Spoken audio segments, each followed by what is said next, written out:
정말 주옥 같은 질문 3가지입니다, 여러분. 이걸 준비하면서 굉장히 자부심이 들더라고요. 정말 여러 가지 컨텐츠들을 10여 년 동안 접하고 진짜 엑기스만 추려진 거라서 주옥 같은 이 3가지 질문으로 마무리를 하시면 도움이 많이 되실 거라고 확신합니다. 안녕하세요, 여러분. 딜리아예요. 바쁜 현생을 사느라 영상이 좀 늦었습니다. 연말인데 연말에 바쁠 것 같아서 매우 슬픈 그런 상황이고요. 회사에 일이 몰아치는 바람에 제가 정신을 못 차리다가 지금도 사실 정신을 좀 덜 차렸는데 일단 시작해봅시다. 너무 비추는데 뭐가? 이렇게 해볼까요? 오늘은 구독자님이 질문을 하나 해주셨거든요. 그래서 거기에 대답을 하려다가 일이 이렇게 커져버리고 말았습니다. 질문이 뭐였냐면 딜리아님, 혹시 말씀해주신 나를 알아가는 과정에 대해서 어떻게 기록하고 생각하시는지 구체적으로 영상을 만들어 주실 수 있나요? 어떤 방법으로, 어떤 문항들을 어떻게 느끼면서 곱씹으면 좋을지 궁금해요. 이렇게 남겨주셨거든요. 그래서 이 댓글을 싹 정리를 하면 1번, 무엇을 어떻게 기록해야 되나요? 이건 거고, 2번째는 꾸준히 기록하기 위해서는 어떻게 해야 하나요? 이렇게 정리를 해볼 수가 있을 것 같아요. 제가 이 2가지 질문에 대답을 하려고 막 적다 보니까 이거 한편으로는 진짜 답이 없다 싶어가지고 무려 4편에 걸쳐서 기록 시리즈물을 만들기로 결정했습니다. 저는 3가지에 대해서 기록을 하고 있어요. 저의 생각과 감정, 생활을 하면서 관찰하면서 나에 대해서 새롭게 발견한 것, 그 다음에 외부 컨텐츠를 소비하면서 얻은 영감, 이렇게 3가지를 기록하고 있는데, 그래서 이거를 각각 나눠서 3편에 거쳐서 소개를 해드릴 거고, 마지막으로 나만 맨날 꾸준히 못해? 작심삼일 이슈를 해결해버리는, 꾸준히 기록할 수 있는 그런 기록법에 대해서 소개해보려고 합니다. 미래에 제가 그 4편을 모두 잘 마무리할 수 있기를 바라며, 제가 기록 생활을 정리를 해보니까 약 10년이 되더라고요. 그 중간에 꾸준히 못한 것도 있고 이런 방법 저런 방법 시도해봤다가 바꾼 적도 있고 하여튼 여러 가지 그런 시행착오를 무려 10년이나 거쳤더라고요. 그래서 이제 10년 동안 걸러지고 그 다음에 저한테 맞는 이제 방법을 구축해서 사실 어떻게 보면 진짜 10년 시행착오 끝에 완전 엑기스만 남은 그런 상태라고 보시면 되거든요. 그래서 여러분에게 도움이 되기를 바라면서 여러분의 동기부여를 해드리기 위해서 제가 경험한 효과에 대해서 일단 먼저 설명을 드리면, 첫 번째는 나의 상처, 방어기제가 막 작동하는 그런 저의 약한 부분, 생각이나 이런 게 왜곡이 있는 지점, 그리고 내가 미처 발견하지 못했던 내 욕구들 있죠. 그런 것들을 이해하게 되었고요. 그리고 이게 표면적인 것보다 그 이면을 바라볼 수 있는 눈이 점점 키워지고, 내가 드러난 이 겉모습이 아니라 내가 왜 이렇게 됐을까? 나는 왜 이럴까? 이런 것에 대해서 이해가 생기니까 자연스럽게 나에 대한 연민이 생기고 나와의 사이가 좀 좋아지고요. 근데 연민의 마음이 타인에게도 이어지는 것 같아요. 저 사람도 다르지 않겠지? 저 사람도 나랑 비슷하겠지? 이런 생각이 드니까 타인에 대한 연민도 생기게 됩니다. 어떻게 좀 구미가 당기시나요? 일단 무엇을 기록하느냐? 첫 번째는 생각과 감정입니다. 생각과 감정은 보통은 내 안에 있는 것들을 쏟아내는 형식으로 글을 쓰게 되기 때문에 타이핑도 좋고 글씨를 쓰는 것도 좋은데 어쨌든 긴 줄글 형식의 일기 형식이 적합합니다. 그래서 무엇을 기록할 거냐? 생각과 감정을 기록할 거고 일기 형식으로 기록한다. 근데 일단 단순합니다. 종이를 펼치든 노트북을 펼치든 시간을 정해놓고 내가 정한 방법대로 쓰면 됩니다. 근데 이제 여러분이 뭔가 쓰려고 딱 마음을 먹고 자리에 앉았는데 그 앉은 순간부터 뭘 써야 될지 몰라서 이렇게 눈을 끔뻑끔뻑 하는 그런 일이 발생할 수 있어요. 저도 그랬기 때문에. 그래서 트리거 질문이 필요해요. 고르고 골라서 남겨진 4가지 질문이 있는데, 지금 기분이 어때? 2번째는 지금 너를 괴롭히는 생각이 뭐야? 3번째는 지금 머릿속을 둥둥 떠다니는 생각이 뭐야? 4번째는 무슨 일이 있었어? 이 4가지입니다. 그래서 첫 번째 질문은 감정에 대해서 좀 들어가 보려고 질문을 하는 거고, 두 번째, 세 번째는 생각에 대해서. 네 번째 질문은 이제 사건을 통해서 감정이나 생각으로 들어가는, 그렇게 유도를 하기 위해서 제가 네 가지를 설정을 한 거고, 이 네 가지 질문이 익숙해질 때까지는 일기 맨 위에다가 이걸 적어놨어요. 그날 꽂히는 질문을 가지고 일기를 시작을 하는 거예요. 근데 나중에는 사실 이 질문 자체는 그렇게 중요하지 않아요. 그냥 습관이 되면 오늘은 감정이다, 오늘은 생각이다, 오늘은 어떤 사건을 통해서 내가 내 내면으로 깊이 들어간다, 이런 것들이 되기 때문에 처음에 익숙해지는 과정에서는 이런 트리거 질문을 위에다가 적어 놓으시는 게 좋고, 질문을 했잖아요. 내가 나 스스로에게 질문을 한 거거든요. 그래서 일단 기분이 어때? 나 좀 우울한 것 같아, 불안한 것 같아, 분노가 느껴져, 뭔가 답답해, 서운해. 그 감정을 쓰기 시작하면서 왜 그런 것 같아? 나랑 대화하는 거죠. 친구랑 수다 떨듯이. 그러면서 그거에 대한 글을 쭉 이제 써 나가시면 되고, 처음에는 뭐 많이 못 쓸 수도 있고, 어떤 날은 몇 줄 안 되는 글을 쓸 때도 있고, 억지로 정해서 할 필요는 없는데 매일매일 꾸준히 하는 건 중요한 것 같아요. 초반에 최소 3주? 3개월 정도는 그냥 뭐라도 적는다, 한 줄이라도 적는다, 이런 마음으로 적는 게 중요하고, 나중에 가면 갈수록 나랑 대화하면서 이렇게 글 쓰는 게 수월해집니다. 그래서 트리거 질문을 통해서 한 줄이든 10줄이든 삘 받으면 진짜 난리 나거든요. 난리 납니다. 그래서 그렇게 적으시면 되고, 여러분께 설명드리려고 예전에 일기들을 다 들춰내면서 찾아봤어요. 그랬더니 실제 예제를 보니까 이게 한 3가지 유형으로 좁혀지더라고요. 첫 번째 유형은 감정 배설형인데, 이제 주로 에피소드나 사건 중심인 경우가 많아요. 예를 들면 남편이랑 부부싸움을 했다, 아니면 회사에서 진짜 엄청난 스트레스를 받는 그런 사건이 있었다, 그때 느꼈던 감정 같은 것들을 막 배출을 하기 시작하는 거예요. 진짜 배설에 가깝게 가감 없이 진짜 솔직하게 적는 게 중요해요. 진짜 이게 제일 중요합니다. 사실 내가 나 스스로에 대해 검열하지 말고 판단하지 말고 일단 그냥 되게 강한 감정이 표출되는 거라서 되게 명확한 감정들이 보여요. 거의 뭐 분노, 화, 짜증, 막 슬픔, 막 사무치는 외로움, 막 엄청 막 서글픔, 이런 되게 강한 감정들 있잖아요. 그런 것들을 이제 배설하는 형태가 되는 거죠. 감정 인식형이 있더라고요. 그날 이제 일기를 쓰려고 앉으면서도 나 오늘은 진짜 별로 쓸 내용이 없는 것 같은데? 라는 생각이 들거든요. 막상 앉아서 기분이 어때? 라고 이제 물어보면 느껴줘야지 느껴지는 되게 미묘한 감정들이 있거든요. 강한 감정들 밑에 깔려있는 미묘한 것들? 조금 지친 것 같아. 좀 요즘에 지루한데? 의미가 없는 것 같기도 하고 감사하기도 하네? 저 사람한테 뭐 이런 감정이 느껴지네? 뭐 이런 되게 미묘하고 내가 주의를 기울여서 느껴주지 않으면 미처 몰랐을 나의 감정 상태에 대해서 인식하게 되는 그런 유형의 글들이 있더라고요. 그리고 마지막 3번째는 꼬여버린 생각 탈해형입니다. 그러니까 이게 머릿속을 계속 맴돌고 있는 그런 생각을 이제 풀어내게 되는 그런 건데, 보통은 내가 세상을 어떻게 바라보는지에 대한 관점, 프레임이라고도 하잖아요. 그런 것들이 주로 적혀지는 것 같아요. 내가 상대를 어떻게 판단하고 있는지, 내가 이런 상황을 지금 어떤 태도로 임하고 있는지, 어떤 관점으로 이걸 보고 있는지. 예를 들면 진짜 회사 그만둬야 되나? 이런 생각을 했을 때 지금 회사에서 일어나는 여러 문제들이 있을 거 아니에요? 그럼 그 문제들에 대해서 내가 어떻게 생각하고 있는지, 주변 사람이나 인간관계에서 벌어지는 어떤 대상에 대해서 내가 어떤 식으로 생각하고 있는지, 나는 이렇다고 생각한다, 저렇다고 생각한다, 저 사람 저런 거 같고 이런 건 이런 거 같고, 이럴 때 내가 너무 초라해지는 것 같고, 저 사람은 정말 타인에 대한 배려가 1도 없다고 생각하고, 그런 여러 가지 생각들 있잖아요. 그런 것들을 이제 쭉 적게 되는 거죠. 어느 정도 이제 적을 게 없어지는 순간까지 적다 보면, 그리고 다시 이렇게 돌아가 보면 내가 봐도 내가 너무 내 생각에 왜곡된 지점들 있잖아요. 그런 것들이 보이게 돼요. 또 생각은 어느 정도 쓰다 보면 정리가 됩니다. 왜 친구들이랑 수다 떨다가 생각이 정리될 때 있잖아요. 약간 그거랑 비슷한 효과인 것 같아요.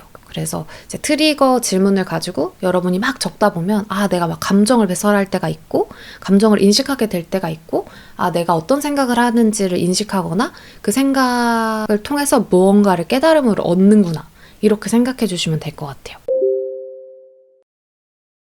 이 부분이 진짜 중요하니까 이 부분을 꼭 잘 들어주셔야 돼요. 제가 예전에도 감정을 배설하거나 그냥 생각을 막 쭉 쓰거나 그런 것들은 많이 해왔었어요. 그런데 이게 마무리 질문을 하고 그 일기를 마무리 지어주지 않으면 이게 몇 년째 똑같은 거를 반복적으로 배설만 하고 변화가 없더라고요. 예전에도 읽으면서 충격을 받았던 게, 내가 5년 전에 했던 그런 감정의 배설과 3년 전에 했던 감정의 배설 크게 다르지 않은 거예요. 거기서 변화도 없고 성장도 없고 그런 거예요. 이렇게 쏟아내기만 하면 물론 쏟아내지 않은 것보다는 낫긴 한데 그냥 반복이구나 이런 생각이 들어서 그 일기를 좀 마무리를 지어야겠다라고 생각해서 반년간 디벨롭을 거쳐서 3가지 마무리 퀘스천을 만들었습니다. 그래서 이 3가지를 하시면 스스로 내 안에서 힌트나 단서 같은 거를 발견하게 되거든요. 그래서 그거를 기반으로 이렇게 나아가게 되는 거죠.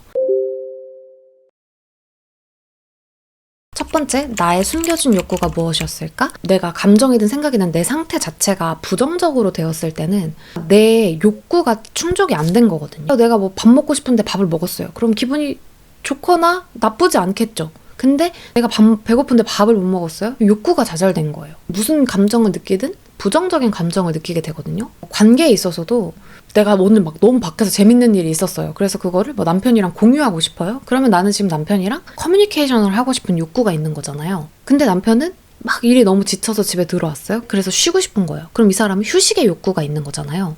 나는 막 그래서 막 신나가지고 가서 막 남편한테 오늘 무슨 일 있고 저렇게 막 얘기를 했는데 남편의 반응이 시큰둥해요. 그러면 내 기분이 안 좋겠죠? 그거 왜 안 좋은 거예요? 내 욕구가 좌절된 거예요. 어떤 욕구? 커뮤니케이션 하고 이걸 나누고 싶은 욕구가 있었는데 그게 좌절된 거잖아요. 그래서 기분이 안 좋은 거예요. 회사 생활 예로 들면 고객사랑 얘기를 하는데 막 일정이 계속 틀어져요. 그럼 뭐예요? 내 숨겨진 욕구는 나는 좀 일정을 명확하게 하고 싶고 리스크를 좀 줄이고 변수를 줄여서 내가 이걸 좀 컨트롤할 수 있는 범위 내에서 통제를 하고 싶은 건데 고객사에서 막 마음대로 바꾸니까 그런 욕구가 좌절되니까 어떤 부정적인 감정 상태를 느끼는 거거든요. 그래서 나에게 숨겨진 욕구가 무엇인지 탐색하는 과정에서 미처 몰랐던 나에 대한 걸 발견하게 되는 거예요. 뭔가 상대에 대한 비난? 상황에 대한 비난이 아니고 내 안에서 문제를 해결할 수 있는 그런 방법을 아는 거기 때문에 저한테는 진짜 거의 인생을 변하게 해준 접근법이라고도 말씀드릴 수 있을 만큼 혁신적인 거였거든요. 그러니까 저 사람도 잘못된 게 아니고 이 상황도 잘못된 게 아니고 다만 내가 지금 마이너스를 느끼는 거는 내 욕구가 좌절된 거구나 라고 하는 식으로 접근을 하면 난 이런 욕구가 있는 사람이구나, 이게 좌절됐구나. 그래서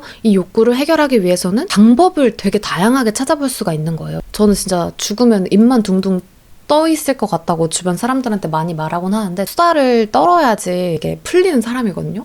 이런 남편이랑 해소되지 않는 이 수다에 이 욕구가 남아있는 거잖아요. 꼭 남편이랑 풀지 않아도 되잖아요. 이 카메라에 해도 되고 친구들 만나서 해도 되고 회사 동료들 만나서 해도 되고 내가 그런 수다의 욕구가 충족되지 않는구나를 알면 그 솔루션이 굉장히 여러 가지가 될 수 있단 말이에요. 그래서 삶이 되게 풍요로워지고 되게 주체적인 느낌이 듭니다. 왜냐면 내 욕구 좌절된 걸 내가 알고 내가 그걸 어떻게 해결할까를 이렇게 궁리하면서 살게 되잖아요. 꼭 2번째는 이제 스스로 해주고 싶은 말인 건데, 그러니까 그 일기를 오늘 쓴 거를 다시 보거나 아니면 일기를 이렇게 어느 정도 쓰다 보면 감정도 해소가 되고 생각도 정리가 되면 뭔가 메시지가 떠오르는 듯한 느낌이 들 때가 있거든요. 아, 그래, 지금은 좀 견뎌야 될 때인 것 같아. 좀 견뎌보자. 이런 건 또 지나봐야 되는 것 같아. 라든지 나도 몰랐던 되게 현명한 나의 어떤 자아가 있어요. 그 자아가 상황에 대한 오늘 나에게 해주고 싶은 메시지를 말을 해줘요. 내 머리에서 이게 글이 나왔다고? 이런 생각이 들 정도로 그 순간순간 나한테 필요한 메시지를 나 스스로 적고 있게 되는 여러분의 모습을 발견하실 수도 있을 겁니다. 마지막은 이것도 진짜 주옥 같은 질문입니다, 여러분. 삶이 풀라고 준 숙제가 뭘까? 이게 이제 3번째 질문인데 지난 영상에서도 계속 삶이 준 숙제가 뭔지 한번 생각해보세요 이런 말씀을 많이 드렸었는데 이 질문이 어떨 때 좋냐면 이게 막 욕구를 찾아려고 해도 잘 안 되고 막 뭔가 좀 현명하게 메시지를 생각해 보려고 해도 잘 안 되고 딱 갇혀가지고 아무것도 안 될 때가 또 있어요. 이렇게 막 일기 쓰고 멘탈 관리하고 뭐 할 때 하다가도 뭔가 다 이렇게 아다리가 다 안 맞아가지고 진짜 컨디션 엄청 안 좋고 뭔가 그 옴짝달싹 못하겠는 상황들이 계속 있고 그냥 짜증이 너무 나거나 그냥 그 상황에 파묻혀서 이게 잘 안 봐질 때들이 있어요. 그럴 때 나한테 물어보는 거죠. 만약에 삶이 지금 이 상황에서 나한테 뭔가를 배우라고 아니면 뭔가의 의미가 있어서 이걸 풀라고 나한테 준 숙제라면 이게 지금 뭘 풀라고 한 걸까? 이렇게 생각을 해보면 자연스럽게 이게 내 삶과 나에 대해서 약간 떨어지게 되잖아요. 좀 관조적인 태도? 관망하는 태도가 되는 것 같아요. 그래서 아, 그래, 만약에 내 인생을 이렇게 놓고 봤을 때 지금 이런 걸 겪는 건 이런 게 아닐까? 정답이 아닐 수도 있죠. 근데 그게 굉장히 힘이 돼요. 최근에 그 제스비 노래를 제가 우연하게 들었는데 거기에 그런 가사가 있잖아요. 아무것도 아닌 건 아무것도 없댔어. 내가 뭔가 태어나서 죽는 순간까지 뭔가 다 의미가 있고 뭐가 있다면 오늘 내가 아무리 마이너스 상태에 있는 거라도 아무것도 아닌 건 아닐 거잖아요. 그래서 진짜 내가 너무 막 구렁텅이에 빠져있고 힘들고 진짜 의미가 없는 것 같고 힘든 일들이 막 몰아치는 것 같고 그럴 때는 그렇게 한번 생각을 해보면 굉장히 도움이 됩니다. 그래서 뭔가라도 작은 거라도 의미를 찾을 수가 있게 되거든요. 저희 회사 상황이 진짜 막 난장판이에요. 근데 그 속에서도 의미를 찾는 거예요. 내가 지금 이걸 배우고 있다. 적어도 지금은 이거를 어떻게 하는지 알아가고 있는 중인 것 같아. 이런 식으로라도 의미를 찾을 수가 있어요. 내 안에서. 아, 정말 주옥 같은 질문 3가지입니다, 여러분. 제가 이걸 준비하면서 굉장히 자부심이 들더라고요. 여러 가지 컨텐츠들을 10여 년 동안 접하고 적용해보고 빼고 이렇게 하면서 진짜 엑기스만 추려진 거라서 어쨌든 주옥 같은 이 3가지 질문으로 마무리를 하시면 도움이 많이 되실 거라고 확신합니다. 진짜 꿀팁으로 가지고 있는 것들인데 첫 번째는 감정은 이런 신체 감각과 함께 느껴주면은 의식하지 못했던 게 좀 더 쉽게 의식화되는 경향이 있거든요. 기분이 어때? 라고 물어봐 주라고 했잖아요. 근데 그때 제가 가로에 있었을 거예요. 가슴 주변의 느낌을 느끼면서 그러니까 이렇게 몸의 느낌을 느끼면서 감정을 인식하면은 의식하지 못했던 그 무의식적인 어떤 것들이 딱 올라오면서 그냥 알아지는 그런 때들이 있거든요. 감정을 물어봐 줄 때는 이 심장 부분이 아니더라도 몸 전체를 바디 스캐닝을 좀 해보신다든지 호흡과 함께 느껴보면서 어떤 느낌이야, 어떤 감정이야 하면 나 지금 힘들어? 나 지금 슬프다고? 이게 진짜 머리로는 전혀 몰랐던 그 무언가가 이렇게 툭 하고 나와질 때들이 있거든요. 그런 미묘한 것들을 캐치하고 싶으시다면 이렇게 좀 신체 감각과 함께 감정을 느껴보시라는 하나의 팁을 드리고 두 번째는 생각이라는 건 그냥 생각일 뿐이라는 겁니다. 이건 뭐 너무 많이들 알고 계실 거라고 생각이 드는데 내가 지금 하고 있는 내 머릿속의 생각은 내 생각이지 이게 사실도 아니고 진실도 아닙니다. 그냥 내 입장에서는 굉장히 사실처럼 느껴지고 진실처럼 느껴지는 것일 뿐이지 그게 진짜로 진실이나 사실이 아닐 수 있다는 거예요. 그 생각이 나한테 도움이 안 되는 생각이라면 그냥 이거는 생각일 뿐이다라는 눈으로 내 생각들을 한번 검토해 보시면 굉장히 도움이 많이 되실 겁니다. 그리고 세 번째는 자동 생각이라는 게 있어요. 이 생각이 너무 공고화돼서 어떤 패턴을 이루는 거죠. 그래서 어떤 상황, 사건, 사람을 마주하면 자동으로 돌아가는 거예요. 이미 이게 수없이 돌아가서 패턴화돼서 그냥 자동으로 돌아가는 거죠. 예를 들면 항상 나는 나에 대해서 게으르다고 무능력하다고 생각하고 있으면 어떤 상황에 맞닥뜨리면 나는 게을러, 나는 무능력해, 뭐 어쩌고 막 이렇게 막 돌아가는 그 생각이 그냥 그대로 자동으로 후루룩 나와버리는 거예요. 이렇게 생각을 또 적다 보면 진짜 내가 자주 하는 그런 패턴들이 발견이 되실 텐데 자동 생각이라는 거구나 이게 이렇게 한번 인식을 해보시고 그리고 한 단계 더 나아가서 이 생각이 진짜 사실이 아니라면 이 생각을 내가 믿지 않는다면 이것도 어려우면 그냥 이 생각을 믿지도 믿지 않지도 않고 그냥 내버려 둬볼까? 이 정도 스탠스도 괜찮은 것 같아요.